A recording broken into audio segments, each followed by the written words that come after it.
नमस्कार दोस्तों, फिर से हाजिर हूं एक सच्ची सी कहानी को लेकर के।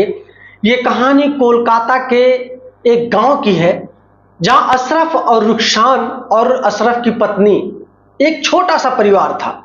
अशरफ का जो काम था वो सिर्फ मिठाइयां बनाने का, चाय बेचने का, पकौड़ी बनाने का, जलेबी बनाने का, समोसा बनाने का, यानी कि एक छोटी सी हलवाई की दुकान थी इनकी। साथ में एक दो नौकर भी दुकान पे रहते थे जो अशरफ का हाथ बटाते थे। और अशरफ दिन का आराम से 2-2.5 हजार रुपया बहुत आराम से निकाल लेता था। महीने का 60-70 हजार रुपया तक अशरफ कमा लेता था। परिवार में खुशियां ही खुशियां थी, क्योंकि आगे दुकान और पीछे परिवार का रहना ठिकाना। परिवार के किसी भी व्यक्ति को कुछ खाने का मन करे, कुछ भी करने का मन करे, पैसा लेने का मन करे, तो आगे दुकान से वो हर चीज मिल जाता था उसको। अशरफ भी बहुत खुश था कि चलो कहीं बाहर नहीं जाना पड़ा, जो सब कुछ है मैं सेट कर लिया हूं अपने घर पे ही। मेरी एक इकलौती बेटी है, रुखसान जिसका नाम है। उम्र उसकी ज्यादा कुछ नहीं, यही कोई 18-19 साल की अप्रॉक्स थी। लेकिन रुखसान जो थी वो अपने आप में एक मॉडर्न तरह की जीना चाहती थी। रुखसान कभी किसी के बीच में भी खड़ी रहती थी तो वो ऐसा नहीं फील होता था कि ये किसी हलवाई की बेटी है। एक दिन होता यह है कि अशरफ कुछ काम के कारण बाहर चले जाते हैं, कुछ सामान या कुछ लोगों से मिलना जुलना। तो अशरफ कहते हैं, बेटा ऐसा है कि दुकान पे जो 2 लोग हैं उनके सहारे दुकान मत छोड़ना। तुम दुकान पर 2-4 घंटे टाइम दिया ना। 2-4 घंटे टाइम अगर तुम दोगी तो तुमको सब कुछ पता भी चल जाएगा, धीरे धीरे नॉलेज भी हो जाएगा। इन आदमियों के भरोसे अगर दुकान चलेगी तो एक भी पैसा बचेगा नहीं, ये सब लोग इधर उधर कर देंगे। रुखसान कहते हैं, पिताजी आप जाइए, आप परेशान काहे हैं, आप एकदम निश्चिंत रहिए, मैं सब कुछ संभाल लूंगी। अशरफ अपनी बेटी रुखसान को दुकान पर बैठा करके और झोरा झंडी लेता है और चला जाता है अपने काम के लिए, जिस काम के सिलसिले में उसको पूरा दिन के लिए जाना होता है।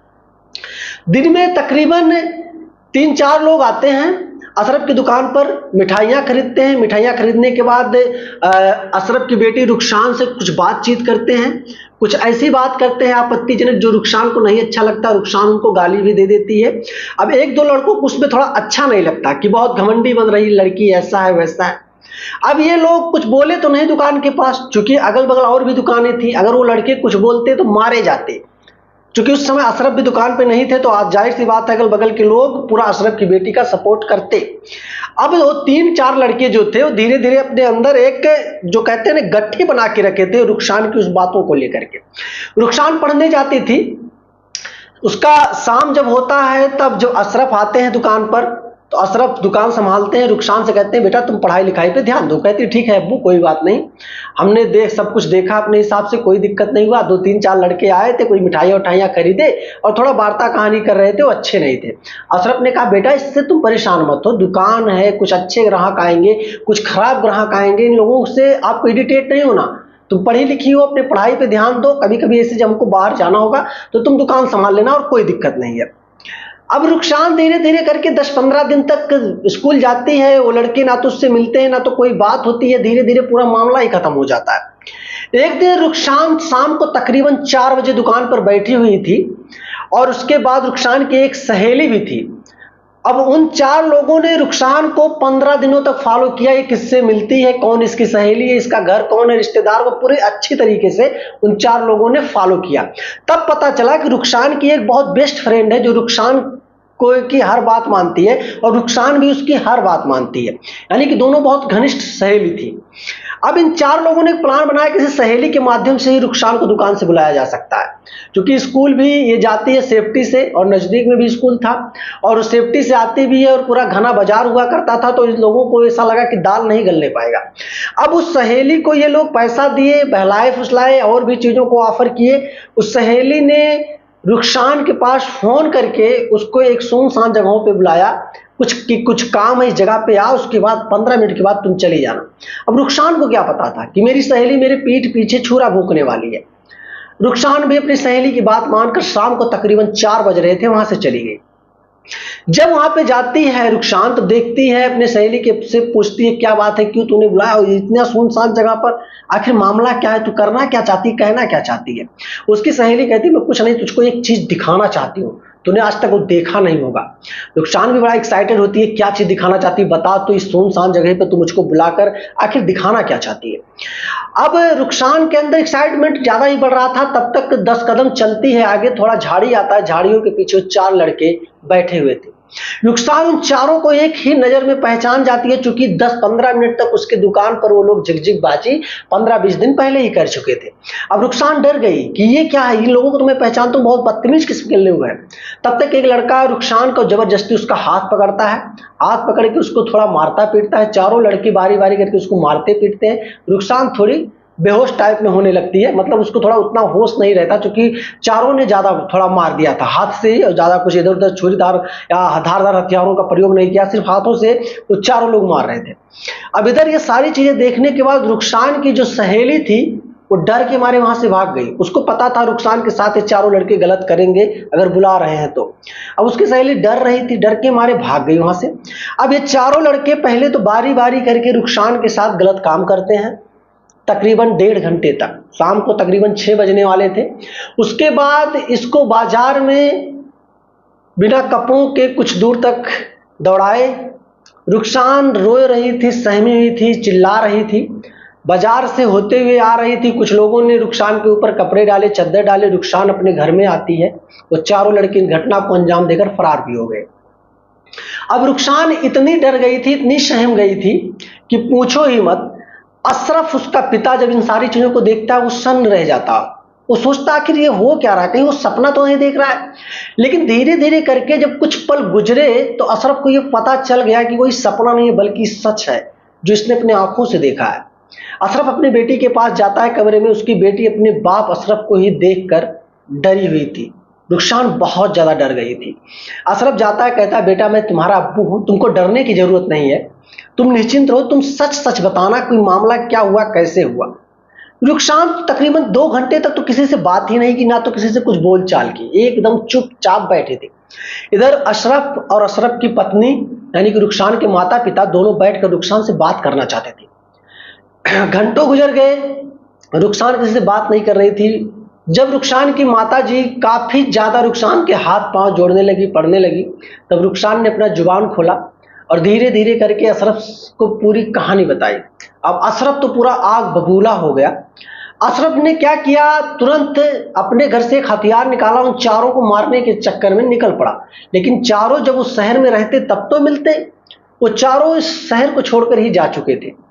धीरे धीरे करके अशरफ रोज ढूंढता, रोज नहीं सोता, रोज ढूंढता, आदमियों को भी लगा चुका था और अपनी बेटी से कहता था बेटी पहचान बताओ, मैं तो पहचान नहीं रहा हूं। अशरफ रुखसान की सहेली के पास जाता है, उससे भी पूछताछ करता है। उसकी सहेली भी डरी हुई थी और बताई कि अंकल जी मुझे कुछ नहीं पता, बस उन चारों ने मुझे इस तरीके से डराया धमकाया और कुछ पैसे दिए, मैं नहीं जानती थी कि वो लोग इतना बड़ा घटना करने वाले हैं। अशरफ ने कहा कोई बात नहीं, तुम्हारी कोई गलती नहीं, जो होनी थी वो तो हो ही गई, अब जो होने वाला है उसको तुम देखना। यही कह के अशरफ चला आता है दुकान पे। ना तो उसका मन दुकान पे लगता, ना तो खाने में मन लगता, ना तो सोने में मन लगता। अशरफ बहुत चिंतित था। धीरे धीरे करके महीनों गुजर गए, उन लड़कों का पता नहीं चलता। इधर रुखसान भी थोड़ा ठीक ठाक होने लगी, दवाइयां इलाज भी इसका चला, सब कुछ नॉर्मल हो ही रही थी। लेकिन अंदर तो इसके घाव तो बने हुए थे, लेकिन नॉर्मल ऊपर से हो रही थी। धीरे धीरे करके सब कुछ ठीक ठाक चल रहा था। 3 महीने और गुजर गए, लड़कों का कोई पता नहीं चला। अशरफ ने पुलिस में कोई कंप्लेन ही दर्ज नहीं किया। हालांकि पुलिस आई भी थी, पूछताछ की, और उन लोगों का पहचान उतनी अच्छी तरीके से हो नहीं पाया, जिस वजह से पुलिस भी इन लोगों का उतना मदद नहीं कर पाई। अशरफ अलग ही प्लान बनाकर बैठा हुआ था। 3 महीने के बाद एक छोटा सा मेला लगता है। मेले में ये अपने बेटी को लेकर के जाता है और वो चारों लोग एक साथ खड़े थे एक नुक्कड़ पर और सिगरेट पी रहे थे। सिगरेट पी रहे थे तब तक रुखसान की नजर 2 लड़कों पे पड़ती है। रुखसान उंगलियां उठाकर इशारा करती है अपने पिता की तरफ कि देख लो पिताजी, वही वो चारों लोग हैं, 2 को तो मैं पहचान रही हूं, 2 और ही कहीं होंगे आस पास। अब अशरफ इन सारी चीजों को सुनता है। तुरंत अशरफ फोन करता है अपने एक दोस्त के पास और कहता है रुखसान को लेकर चले जाओ तो। और अशरफ एक धारदार हथियार मंगवाता है, भरे बाजार के अंदर पहले लोगों दोनों चारों को तो मारता पीटता अच्छी तरीके से, हालांकि वो लोग भी मार पीट रहे थे, लेकिन अशरफ के हाथ में धारदार हथियार था। अशरफ मारते मारते पहले तो दो लोगों का तो हाथ और पैर काट दिया। हाथ पैर काटने के बाद उसमें से एक का प्राइवेट पार्ट भी काट दिया। दो और आए, उनको इतना मार दिया, और दोनों बेहोश थे। एक का तो गर्दन काट दिया और एक को बहुत ही ज्यादा मारा कि वो मारते मारते ही मर गया। इधर भीड़ इकट्ठा ही हुई थी कि चारों तरफ शोरगुल होना शुरू हो गए। पुलिस भी मौके पर पहुंच गई, अशरफ को गिरफ्तार कर ली। गिरफ्तार करने के बाद अशरफ को थाने ले जाया गया, जहां उससे पूछताछ की गई। अशरफ ने कहा, साहब मुझे कोई दिक्कत नहीं है, चाहे मुझे फांसी हो जाए, कुछ भी हो जाए, मुझे इससे कोई चिंता नहीं, लेकिन क्या आपको पता है इन चारों ने मेरी बेटी के साथ आज के 3-4 महीने पहले क्या किया था? शायद आपको घटना पता होगा।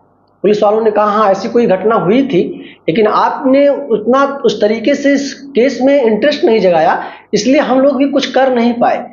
ना तो आपने उन लोगों का पहचान बताया, वो लोग कौन थे, कुछ भी नहीं बताया, और आज अपने ही हाथों से इतना बड़ा आपने कांड कर दिया। इसका सजा आप जानते हो कितना बड़ा होगा?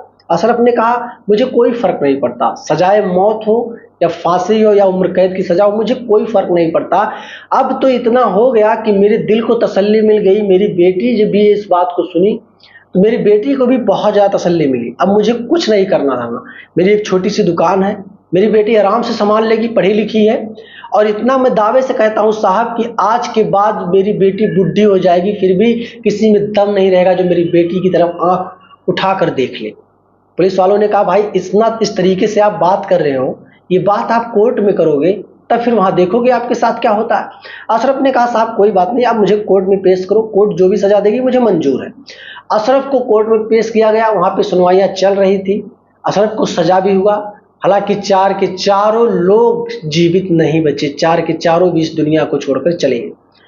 2 तो तुरंत मौके पे ही खत्म हो गए, 2 का इलाज ट्रीटमेंट चल रहा था, हफ्तों 10 दिन तक इलाज ट्रीटमेंट चला, उसके बाद दोनों ने दम तोड़ दिया।